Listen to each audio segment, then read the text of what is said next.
Fall OSU football becomes a COVID casualty, and how will Kamala Harris play in Ohio?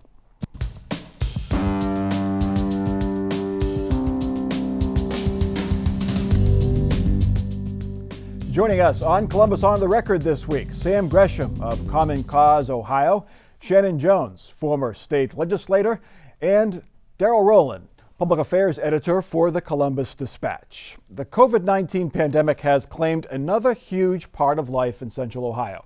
COVID had already canceled the Arnold Festival, the Ohio State Fair, kept spectators away from the Memorial Golf Tournament. That's not to mention the dozens of smaller events that have been canceled.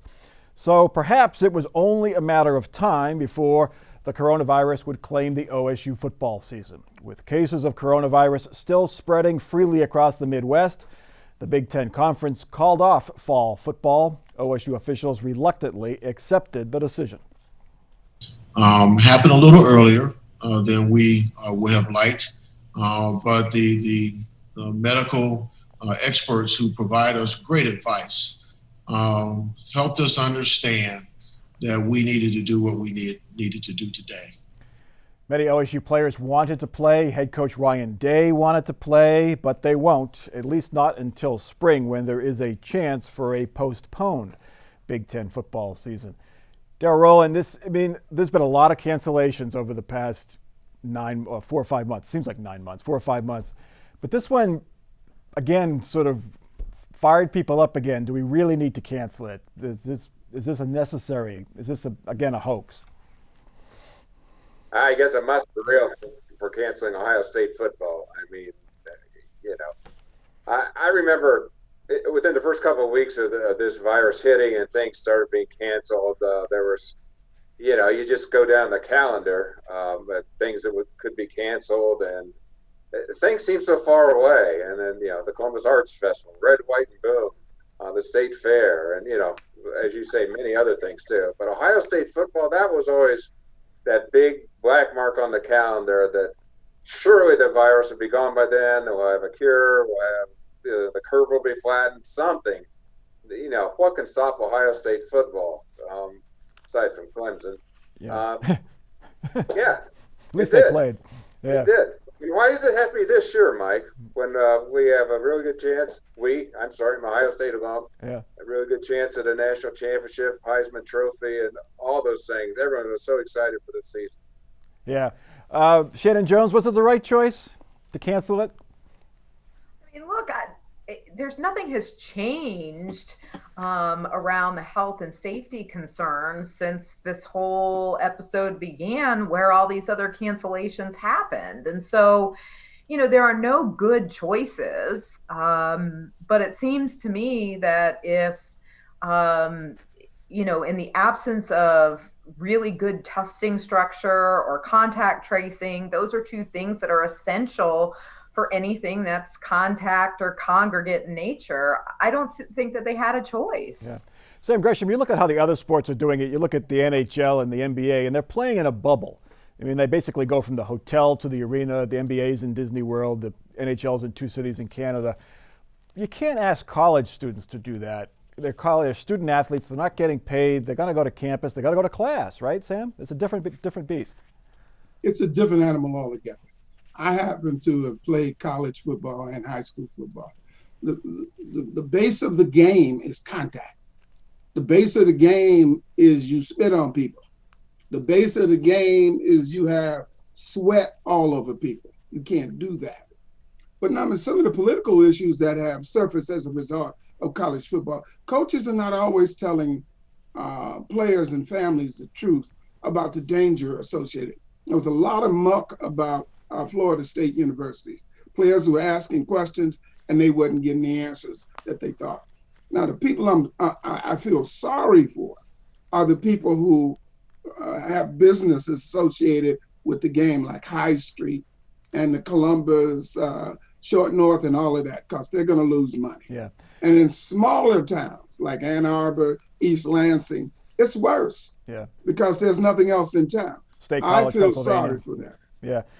Darrell, if you're reading carefully the OSU press release after this came out, and they didn't exactly say they agreed with the decision, but by letting the Big Ten do it, that gives college officials a little bit of cover that we didn't take football away. It wasn't our choice. We're going to go along with it, but it was the Big Ten commissioner. He took the fall for these schools, correct?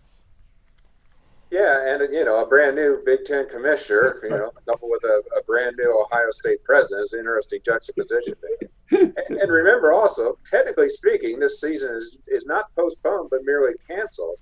And in fact, Coach Day has become a big proponent of a season that would start early next year.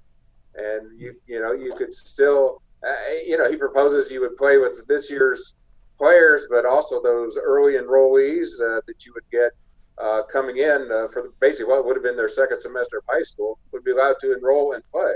It's fascinating. I mean, it seems real dubious it'll even happen. What we have to wait on now, I think, is what's going to happen with the diehards, the ACC, the SEC. Oh, yeah. Yep. But they can't have a national championship. Watch Alabama and Clemson again play. They can't have a national championship without the Big Ten and the Big 12 now. And I'm going to add a racial element to the Big Ten commissioner. He's a black man. So I think he better worry about how some of the smaller communities are going to react to him. I'll end with this comment. Players have learned more about their coaches during this period. Who will tell them the truth, who will not tell them the truth, and who's trying to exploit them and who's not trying to exploit. I think they learned a lot. And so did professional players. They learned a lot. And in the end, professional football is a capitalistic venture. Their bottom line is to make what? Money. Yeah. Shannon Jones, there's been also some blame tossed at politicians. President Trump, for one, that if he had taken it more seriously back in the spring and shut us down more, if Mike DeWine hadn't opened us up as quickly as he did, we might have had a college football season. Is that giving them too much credit for a global pandemic?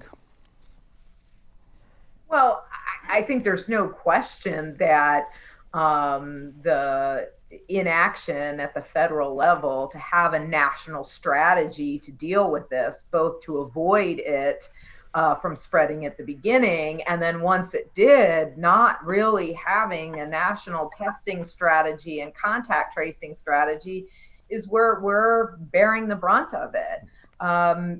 So perhaps things would be different if there was some streamlined messaging around the importance of wearing masks and social distancing and other things writ large, that we wouldn't be where we are. So, we can be mad that we're in the position that we're in, but, clearly if you go back from the very beginning, even if you accept that maybe some of that hesitation in the front end is justified because we just didn't know enough, we've sure learned a lot in the last 4 or 5 months. And what we know for sure is that the lack of a national strategy is impeding all sorts of things in our economy and our leisure life and our school lives and our business lives from being able to have some return to normalcy. Here's where we stand in the state of Ohio right now. Governor DeWine has issued his weekly map showing which counties are where the COVID-19 is spreading the fastest. There are now 12 counties in the red level category. That's level 3. That's where there's severe spread. Here in Central Ohio, you notice there's quite a few red counties. Franklin, Fairfield, Licking, and Marion counties are all red where the disease is spreading fast. So Darrell Rowland, it's still here.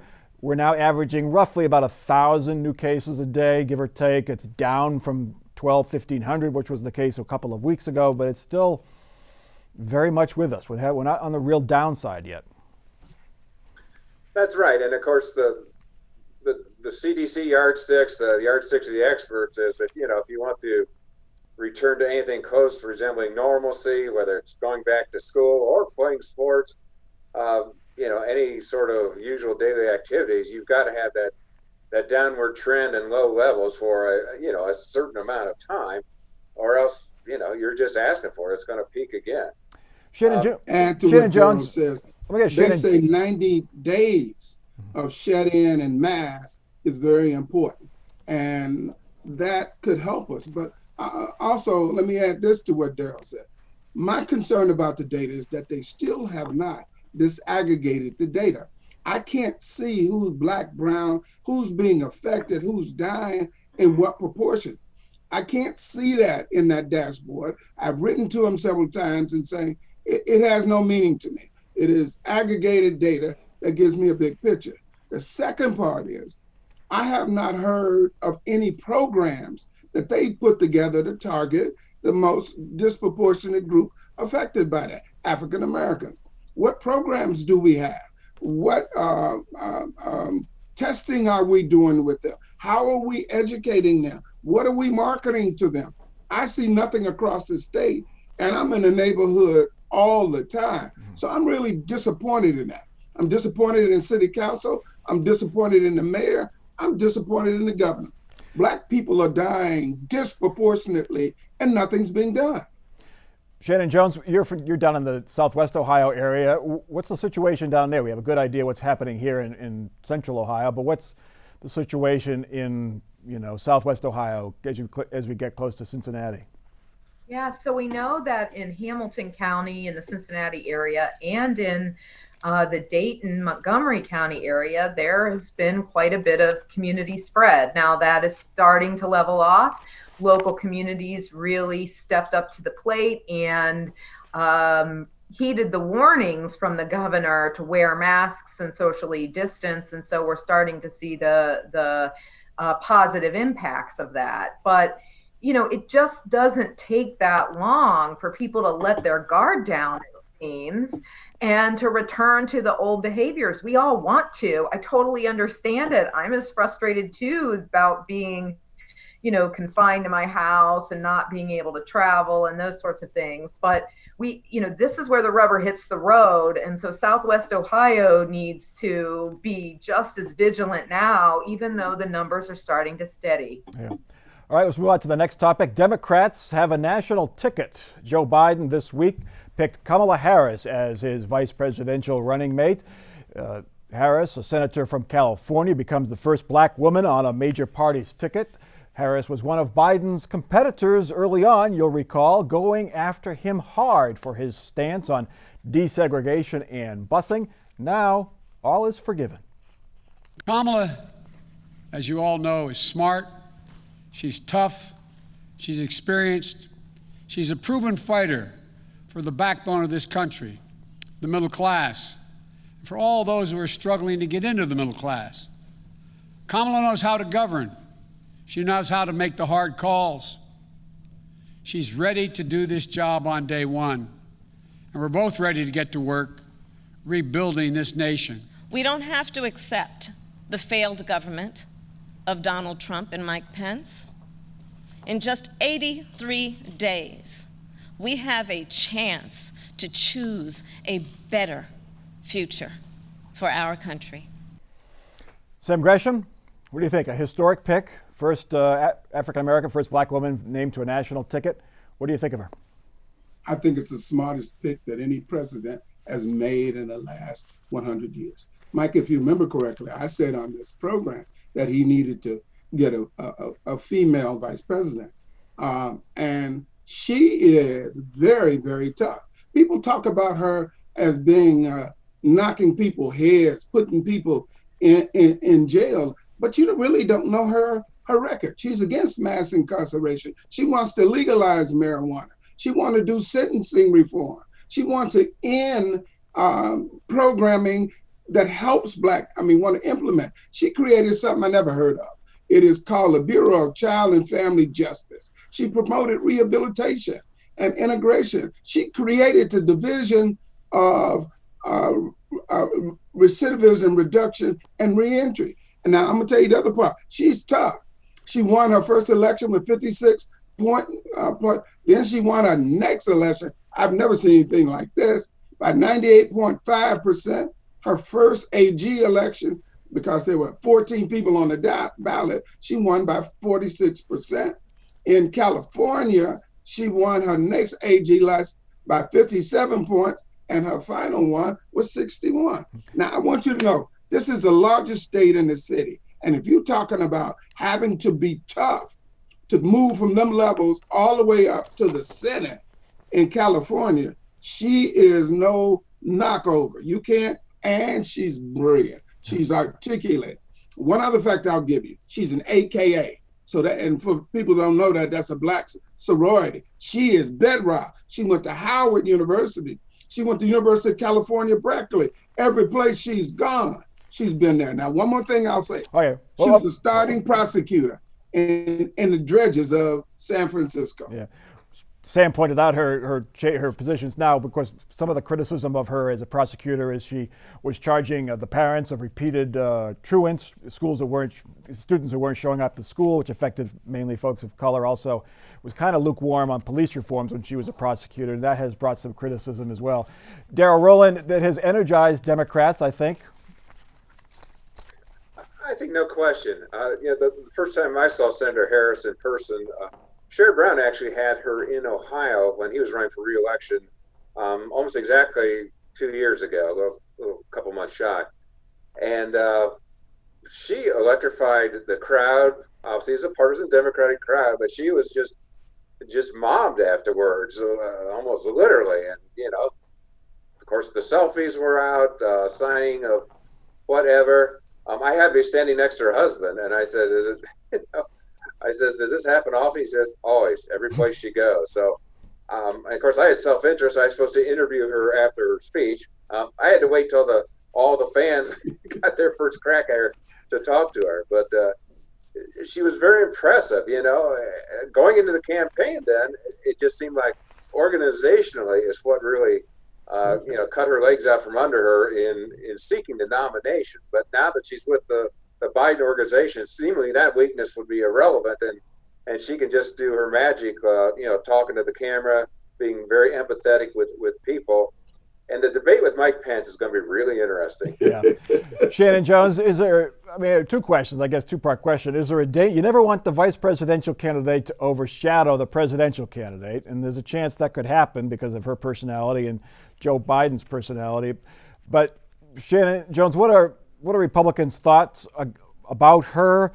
Are they worried about suburban folks going for Kamala Harris? Is women vote in the suburban areas?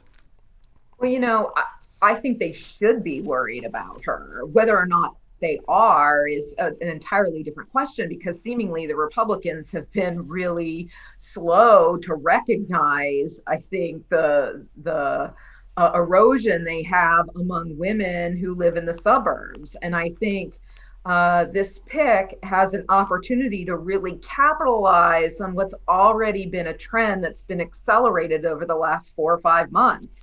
I mean, the interesting thing about her is, while they're trying to figure out what the attack is going to be on her, it's not easy because she's way more moderate than a lot of other folks that were in the field. And so that's really going to add to her appeal among suburban women, is that she's not, too far left.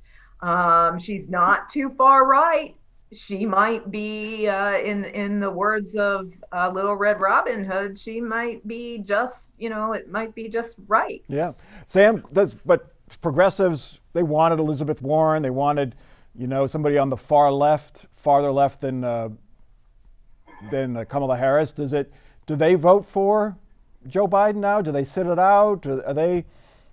What does it do to the far left? Can she unite the party? The radicals on the far left won't support her. If they do, they'll do it reluctantly. The young people who are going around talking about what she did as the AG of California and in San Francisco, they don't have their numbers right. But fundamentally for the Black community, what is at stake is not this one election. We're talking about the next generation. The assumption is that Biden won't run again. She may get a shot to fulfill this presidency. Then she'll give a shot. She's the leading candidate to be president for the next 2 terms. Mm-hmm. So for us as a community, this is transformational. For our country, this is transformational. It is not a one-off. Mm-hmm. And it's why you see so much energy in the Black community. It's what I'm talking about. She could be vice president and president tomorrow. Real quick, Darrell Rowland, On Monday night, the virtual Democratic convention features Andrew Cuomo, Bernie Sanders, Michelle Obama, and John Kasich. As the old Sesame Street skit was, which one of these doesn't belong with the others? What's John Kasich going to say on Monday night? Yeah, I was going to bring up the old highlights for children. Which one of these is different? Yeah, John Kasich has finally found a political convention that he can attend in good conscience.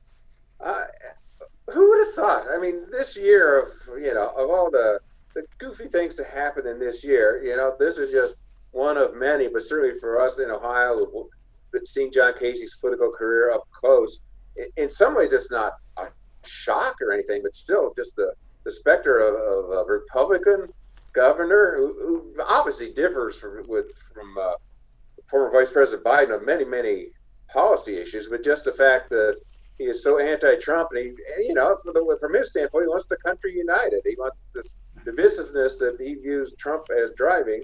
He wants that to end. He thinks Biden's the best shot for that. All right. Let's get to our last topic. Sam, I want to get to our last topic here. We all know that mail-in voting will be the choice of many, many voters this fall because of COVID. Despite the likely increased demand, Ohio is doing very little to change the way it distributes and collects those ballots. Voters still have to mail in an application correctly. They have to wait for the ballot to arrive in the mail. They have to fill it out, then mail it back. To make things a little easier and to avoid mail delivery delays, voting rights activists and Democrats called on Secretary of State Frank LaRose to allow counties to set up secure ballot collection boxes in convenient locations, kind of like special mailboxes for ballots. LaRose said no, only one per county at the elections office. He says he does not have the authority to allow such boxes. Shannon Jones, do you have a lot of faith in the voting by mail system we're going to have to use to decide our next president and members of Congress this time around? Look, Ohio has been doing early voting, absentee voting for a long time. So I have a lot of faith in that system. There is no question, though, that the number of people that are going to take advantage of this option, given COVID-19, is going to dramatically increase. And the challenge is going to be to make sure that there aren't other obstacles standing in the way for those ballots to be collected. The system is solid and strong and secure because we have a lot of practice in it. And I'll give the Secretary of State and the previous Secretaries of State a lot of credit for making sure that we have a solid system. But we have to take it that one extra step and understand that more people are going to be using this this time, and we've got to ensure that those ballots get collected. Darrell Rowland, the way this played out, Frank LaRose says he doesn't have the power to put up these boxes. So he asked Attorney General Dave Yost, the fellow Republican, for a ruling. Dave Yost didn't get back to him right away. Yost said, okay, I've run out of time. We got to go forward. Then Yost said, well, we were ready to give it to him, but you didn't want it. Was this a little bit of a delaying tactics, passing the buck? No, it's your fault, not mine, whatever? This is one of the goofier parts of this narrative. Of course, Democrats want multiple drop boxes. Democrats are pushing to expand voting and voting rights. But generally speaking, more people to vote, the Democrats usually do better. And of course, au contraire for the Republican side. But yeah, it's like Frank LaRose comes out on a Tuesday and, I can't wait anymore. Got to do this, and got to do it now. When if he just waited 3 days, he would have had the legal opinion. And then I think there would have been more confidence that, the state's highest legal authority has ruled, non-judicial legal authority has ruled on this question, and go from there. As it is, it looks like he's, possibly another instrument in voter suppression.